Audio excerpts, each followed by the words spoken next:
Afrique.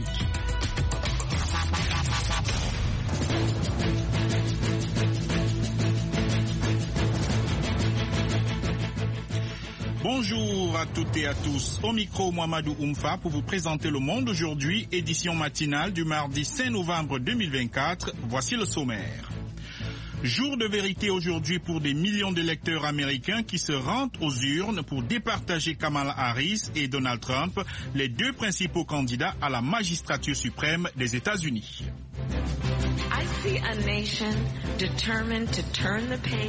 Je vois une nation déterminée à tourner la page de la haine et de la division et à tracer une nouvelle voie. Parce que nous avons une grande avance et tout ce que nous avons à faire, Mike, tout ce que nous devons faire, c'est de sortir mardi et voter, voter, voter. Si la vice-présidente et l'ex-président affichent leur optimisme, les autorités américaines sont sur le qui-vive et ont mis en place des mesures exceptionnelles de sécurité, notamment ici à Washington, la capitale fédérale. Nous irons prendre le pouls dans certains États comme la Pennsylvanie et le Texas, où sont déployés les envoyés spéciaux de VOA Afrique. Dans la deuxième partie de cette édition, nous irons au Ghana où l'exploitation sauvage de l'or explose et empoisonne la population et la nature, et au Gabon, qui vient de vibrer au rythme du Festival international des sports extrêmes. Ce sera juste avant la page des sports de Eric Manirakiza.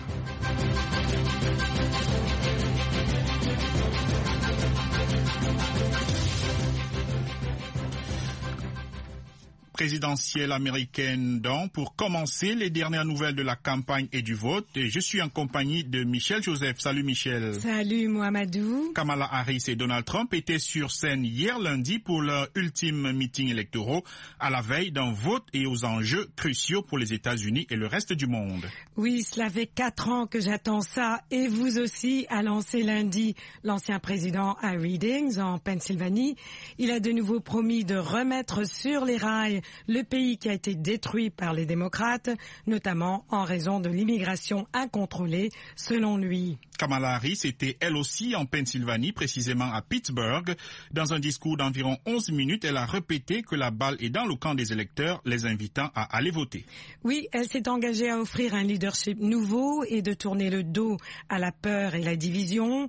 L'équipe de campagne de Kamala Harris a prévenu que les résultats définitifs de la présidentielle américaine ne seront pas connus avant plusieurs jours et mis en garde le camp de Donald Trump contre toute tentative de semer le doute et le chaos sur l'intégrité de l'élection. De nouveaux bulletins de vote vont continuer d'être dépouillés plusieurs jours après l'élection.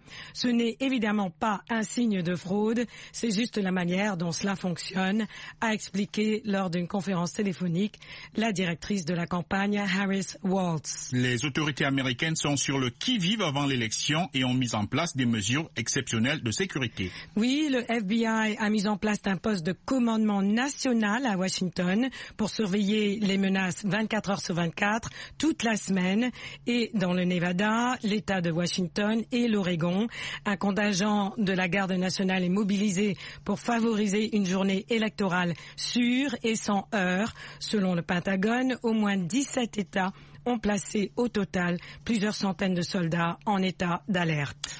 Plus que quelques heures donc, les électeurs américains vont se rendre aux urnes pour choisir leur prochain président. Les sondages montrent que la course est serrée entre les candidats Donald Trump et Kamala Harris. Écoutez ce reportage de Scott Stearns, correspondant de la VOA. Le récit est de Michel Joseph. Kamala Harris a passé les derniers jours de sa campagne dans l'état pivot du Michigan, où elle a rencontré des électeurs dans un restaurant de gaufres et de poulet à Détroit. Et s'exprimant dans une église locale où elle a déclaré que les électeurs de son parti démocrate traditionnellement associés à la couleur bleue sont rejoints par des électeurs du Parti républicain qui sont associés à la couleur rouge. Je vois une nation déterminée à tourner la page de la haine et de la division et à tracer une nouvelle voie. Partout où je voyage, je rencontre des Américains, des États dits rouges aux États dits bleus, qui sont prêts à infléchir le cours de l'histoire vers la justice.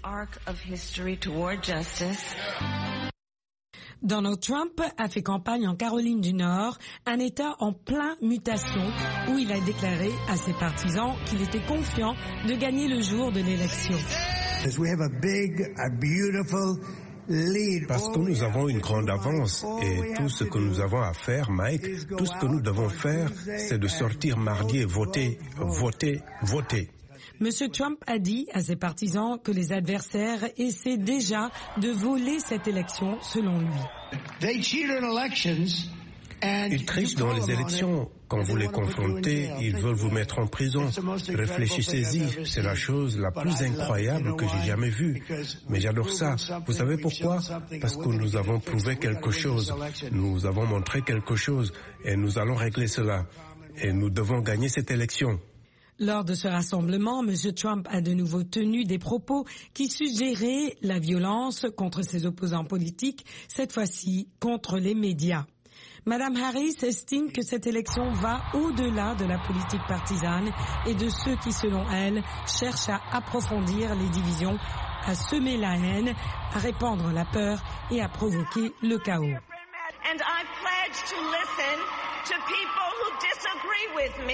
Et je m'engage à écouter les personnes qui ne sont pas d'accord avec moi.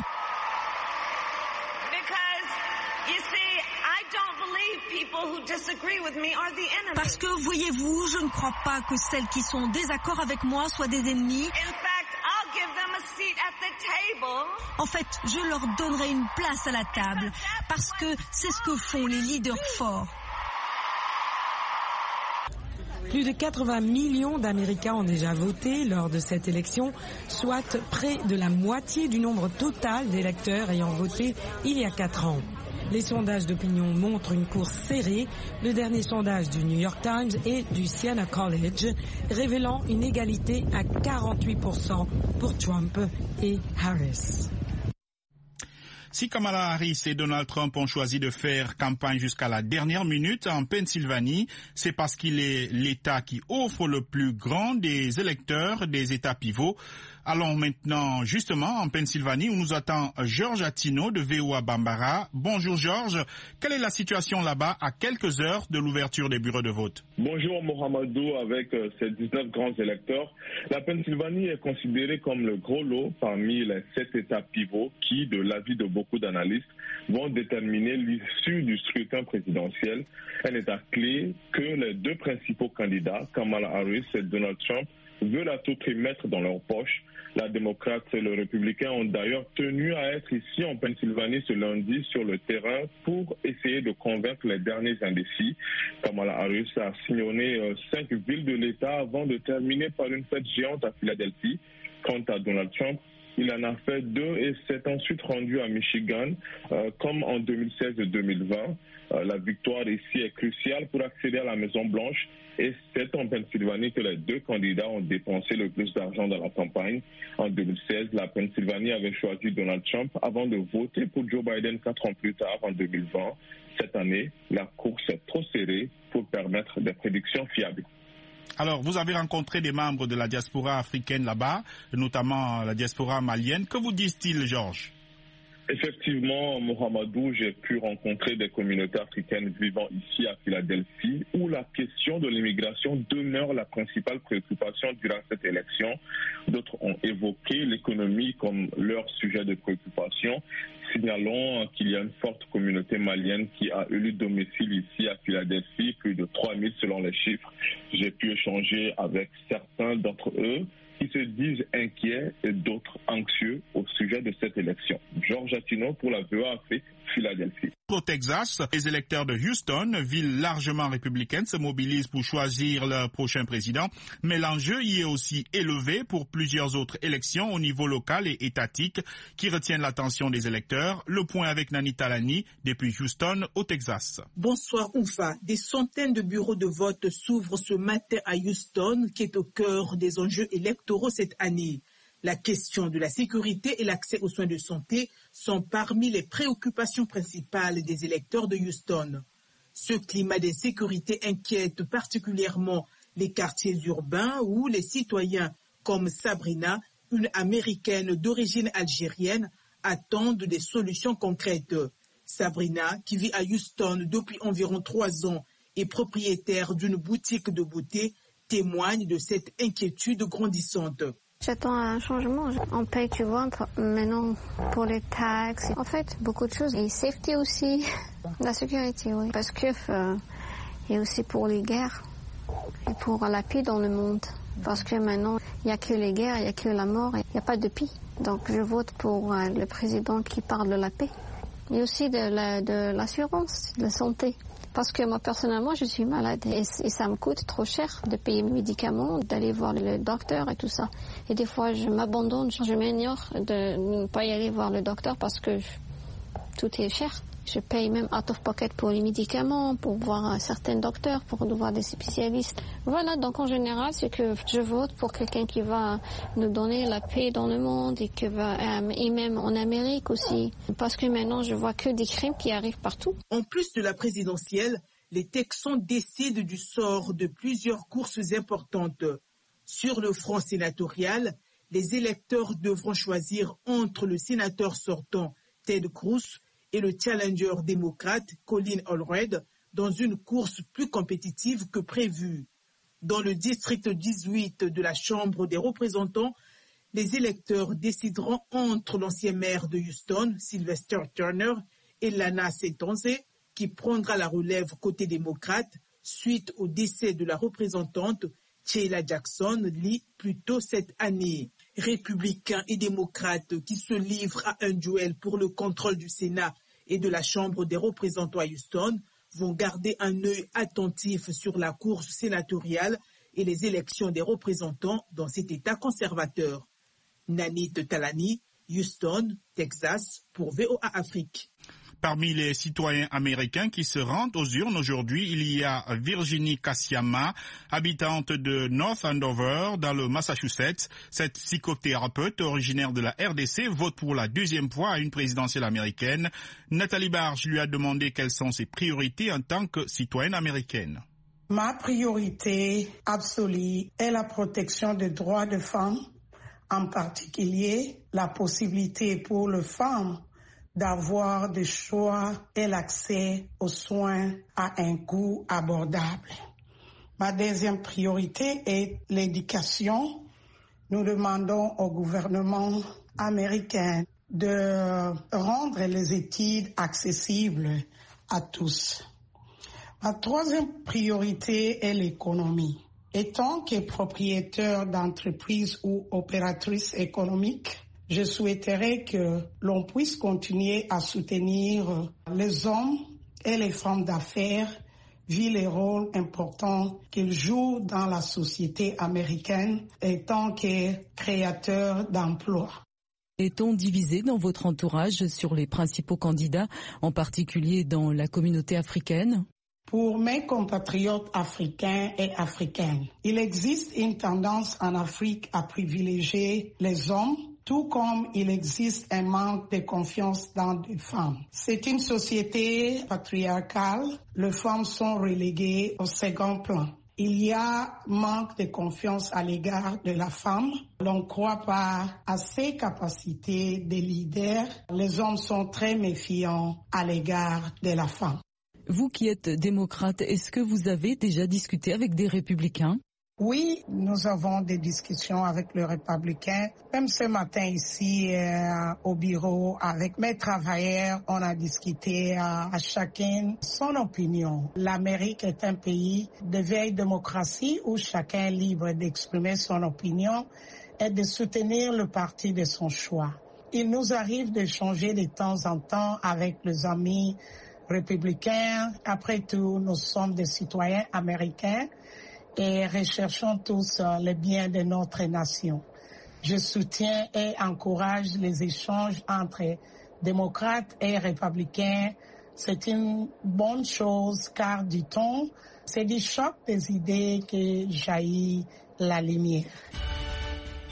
Et c'est la fin de cette page spéciale consacrée aux élections américaines. Mais ne décrochez pas, dans quelques instants, la suite du journal.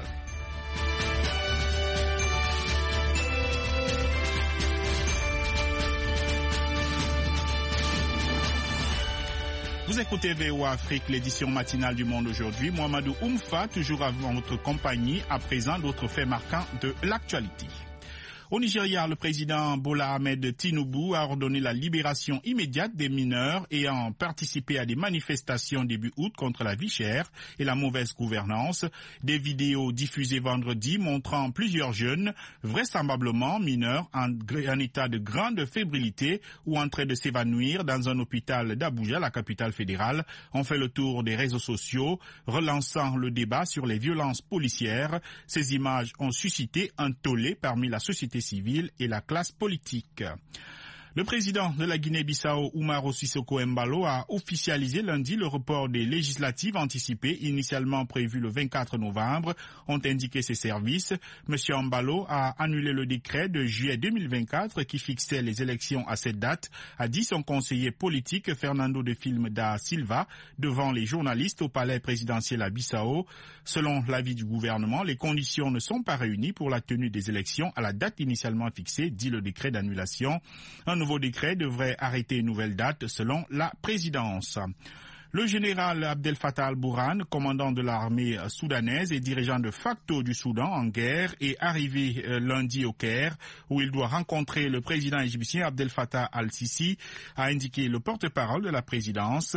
Le général Burhan a assisté lundi, selon le quotidien gouvernemental égyptien Al-Ahram, au 12e Forum urbain mondial organisé par le Programme des Nations Unies pour les établissements humains, aux côtés de plusieurs chefs d'État et de gouvernement. Le Caire avait démenti le mois dernier les allégations du général Mohamed Hamdan Daglo, chef des paramilitaires des forces de soutien rapide en guerre contre l'armée soudanaise depuis avril 2023, selon lesquelles l'armée égyptienne aurait été impliquée dans le conflit. L'Égypte nous combat, avait affirmé le chef des FSR dans une vidéo mise en ligne. VOA Afrique, à Washington, vous êtes à l'écoute du monde aujourd'hui. Le ministère de la Santé du Hamas a accusé lundi l'armée israélienne de bombarder et de détruire l'hôpital Kamal Adwan, le seul encore en fonction, dans le nord de la bande de Gaza, faisant état de nombreux blessés parmi le personnel médical et les patients. L'armée israélienne a dit vérifier ces informations. Elle avait auparavant indiqué opérer contre l'infrastructure et les agents terroristes dans le nord et le centre du territoire palestinien, un secteur où elle a lancé une offensive le 6 octobre, affirmant vouloir venir à bout d'unité du mouvement islamiste palestinien. La Corée du Nord a tiré tôt ce mardi une salve de missiles balistiques à courte portée, a annoncé l'armée sud-coréenne, son deuxième lancement en 5 jours. Le tir de plusieurs missiles balistiques à courte portée vers les eaux situées à l'est de la péninsule coréenne a été détecté vers 7h30 mardi, heure locale, 22h30 GMT lundi, a déclaré l'état-major interarmé sud-coréen. En prévision de nouveaux lancements, nos forces armées ont renforcé leur surveillance et leur vigilance, a ajouté l'état-major, indiquant qu'il partageait des informations avec le Japon et les États-Unis. Le président indonésien Prabowo Subianto ira en Chine cette semaine, a annoncé ce mardi Pékin la première visite à l'étranger de son mandat au moment où il entend renforcer la position de son pays à l'international.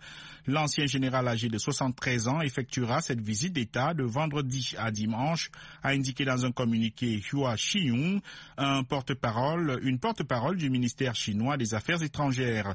Sa visite en Chine intervient après que l'Indonésie et la Russie ont entamé lundi leur premier exercice naval conjoint.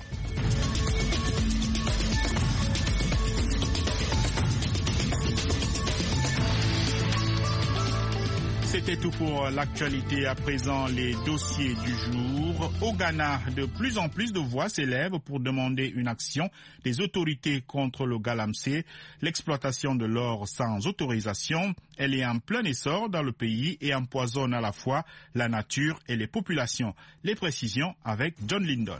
Dans une mine d'or non agréée du Ghana, des hommes vêtus de t-shirts, de shorts et de bottes en caoutchouc pataugent dans des mares d'eau boueuses et chargées de mercure. Ils extraient des pierres à main nue et actionnent une vanne branlante à la recherche du précieux minerai. L'un d'eux, qui préfère garder l'anonymat, justifie pourquoi il s'est engagé. Avant de commencer, je n'avais rien.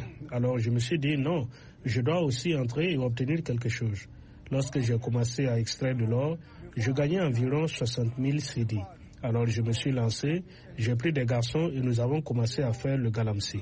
La mine d'Elabré fait partie d'une activité en plein essor qui génère des moyens de subsistance et des sources de revenus informels pour l'économie ghanéenne, même si elle nuit à la santé des mineurs, pollue les cours d'eau, détruit les forêts, les plantations de cacao et alimente la criminalité.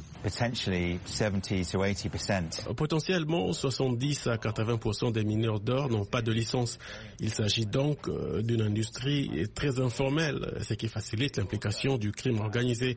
Mais c'est aussi à cause de l'éloignement des mines. Beaucoup d'entre elles se trouvent à la frontière internationale, en particulier dans le nord. Elles se trouvent donc dans des endroits inaccessibles. C'est facile. Il y a moins de gouvernement, il y a moins de surveillance de la part du gouvernement, il y a moins de patrouilles. L'emplacement des mines est donc pratique pour le crime organisé, pour les groupes criminels organisés. L'industrie de l'extraction d'or sans licence, connue au Ghana sous le nom de galamsey, s'est développée à un rythme effréné cette année, les prix mondiaux de l'or ayant augmenté de près de 30%, ce qui a attiré de nouveaux entrants. Pour certains, la pratique de galamsey doit cesser. Le galamsey doit cesser. Tous nos plans d'eau ont été pollués. Pendant combien de temps allez-vous rester assis à regarder tous ces politiciens nous faire subir cela? Non, nous ne pouvons pas. Ils disent que la vie c'est l'eau, mais que nos masses d'eau ont été polluées. Comment pouvons-nous vivre longtemps? Ce que nous disons, c'est qu'il faut arrêter le galamsey parce que nous voulons vivre longtemps. Nous ne voulons pas tomber malades, nous ne voulons pas aller à l'hôpital, nous ne voulons pas avoir de problèmes rénaux. Nous voulons vivre longtemps, nous voulons profiter de la vie, même si nous n'avons pas d'argent. Nous voulons profiter de la vie. Nous disons arrêtez le galamsey maintenant ou jamais. Environ 40% de la production totale d'or du Ghana provient de petites mines par opposition aux concessions exploitées par des multinationales. Les petites mines ont produit 1,2 million d'onces d'or au cours des 7 premiers mois de l'année, soit plus que pendant toute l'année 2023, selon les données du régulateur du secteur minier ghanéen. Les dangers du galamsey sont nombreux.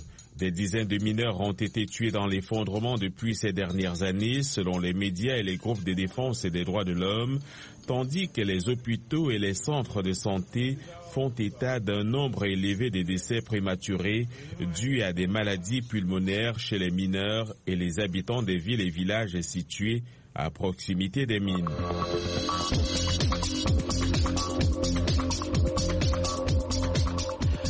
Le Gabon vient de vibrer au rythme du Festival international des sports extrêmes. Pendant 3 jours, la Baie des Rois, futur centre des affaires du pays, accueillait des passionnés des sports urbains ainsi que des curieux venus découvrir l'univers du skateboard, de la trottinette, du roller ou encore de la breakdance. Reportage de notre correspondant à Libreville, Ismaël Obianzé. Un zeste d'adrénaline, une sacrée dose d'organisation et une passion à partager au public librevillois. Voilà les principaux ingrédients qui, 3 jours durant, viennent de réunir des centaines de participants autour du Festival des sports extrêmes à Libreville. Nous, on a ramené 5 ambassadeurs, 2 rollers, 2 skateboards et une trottinette pour des petites démonstrations qui ont lieu 2 fois dans la journée. Si les professionnels venus d'Europe étaient évidemment les stars de l'événement, les amateurs locaux se sont imposés en montrant de quoi ils sont capables. Vous remarquez, aujourd'hui, je n'ai carrément plus de voix tellement j'ai crié. Dans le jargon, on dit j'ai hypé tout le monde. Donc j'ai tellement crié que je n'ai plus de voix. Le spectacle était au rendez-vous et c'était vraiment magnifique. Le FIS se définit comme un événement populaire et un véritable berceau des talents. Lilian, 14 ans, est médaillée d'or dans la catégorie junior de skiller skit. Je pensais pas forcément être premier, vu qu'il y a mon concurrent, mon rival, d'Imachine, Luc Alexandre, qui est assez fort. Ça s'est joué de très peu de points d'écart pour pouvoir gagner. Mais sinon, je suis quand même content d'avoir gagné. Ce rendez-vous incontournable des sports urbains a fait sensation auprès du public gabonais qui en redemande. C'est juste incroyable de voir ce qu'on est capable de faire avec un premier espace. Donc on se dit que s'il y a beaucoup plus d'espace comme celui-là, ça peut multiplier ce type d'action et ce sera à féliciter. Un sport qui a une portée mondiale et qui est aussi représenté aux Jeux Olympiques. Je pense qu'il y a quand même matière à ce qu'un sport érigé aux Jeux Olympiques soit pratiqué au Gabon. pour la direction de la façade maritime du champ triomphal de Libreville. Promotrice du FIS, cette seconde édition a atteint ses objectifs. Le FIS District Libreville avait pour premier objectif de permettre à la jeunesse gabonaise de pouvoir participer à un événement mondial, puisque le FIS est un des plus grands festivals de sport urbain au monde. On le retrouve en France, on le retrouve au Moyen-Orient et également en Asie. Et permettre également donc du coup à des sportifs internationaux de pouvoir former, encadrer et permettre le concours de skateurs et des riders gabonais. En 2 éditions du Festival international des sports extrêmes, le Gabon peut désormais compter sur environ 200 jeunes initiés à la pratique des sports urbains. Ismaël Obianzé pour VOA Afrique, Libreville.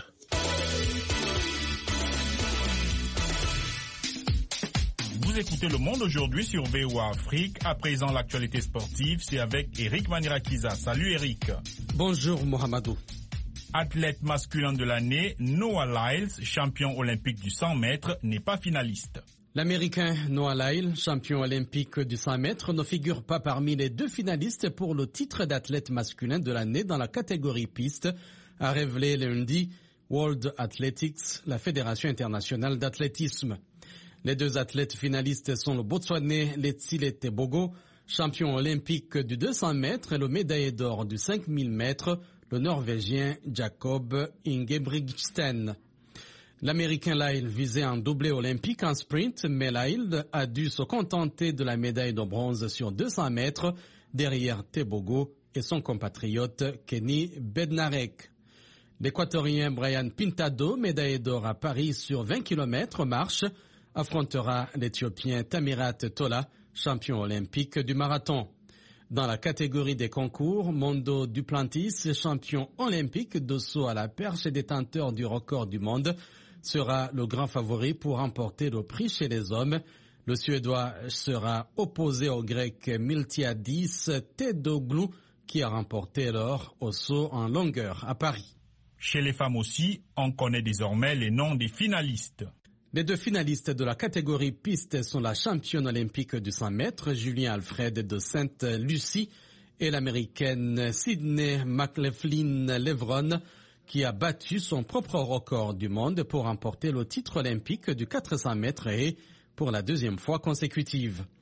La sauteuse en hauteur ukrainienne Yaroslava Marichik, qui a battu le record du monde féminin vieux de 37 ans en franchissant 2,10 mètres 4 semaines avant de remporter l'or olympique, sera opposée à la triple championne olympique d'heptathlon, la Belge Nafissa Toutiam. Toujours chez les femmes, le prix hors stade opposera la Kenyane Ruth Chepngetich, détentrice du record du monde du marathon, à la néerlandaise Sifan Hassan, qui a remporté le marathon olympique à Paris. Les vainqueurs seront dévoilés lors d'une cérémonie prévue à Monaco le 1er décembre. En NBA, les Spurs, privés de leur coach Greg Popovich pour au moins 2 matchs. Les San Antonio Spurs de Victor Wembanyama ont indiqué lundi qu'ils disputeraient leurs 2 prochains matchs sans leur emblématique entraîneur Greg Popovich, annoncé malade par ESPN. D'après le diffuseur ESPN, Popovich a souffert d'un problème de santé avant le match de samedi et va être remplacé à la tête de l'équipe par son assistant Mitch Johnson pour une durée indéfinie. Merci Eric. Et c'est ici que s'achève cette édition du Monde aujourd'hui. Merci de rester fidèle au programme de VOA Afrique. Un grand merci à la rédaction et à toute l'équipe de production qui a permis la réalisation de ce journal.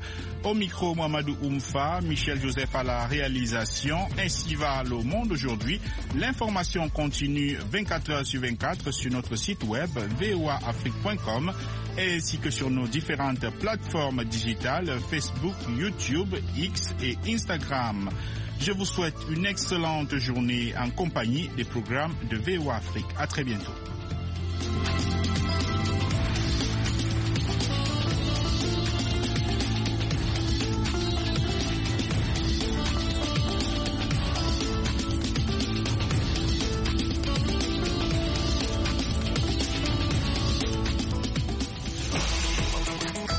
Écoutez Le Monde aujourd'hui, diffusé partout en Afrique francophone. À Bamako sur 102 FM. Raga FM Kinshasa, Soleil FM Conakry, 92.3 FM, Radio Wentanga, Wayeguya, Burkina Faso et bien d'autres encore. Sans oublier sur ondes courtes. Le monde aujourd'hui sur VOA Afrique.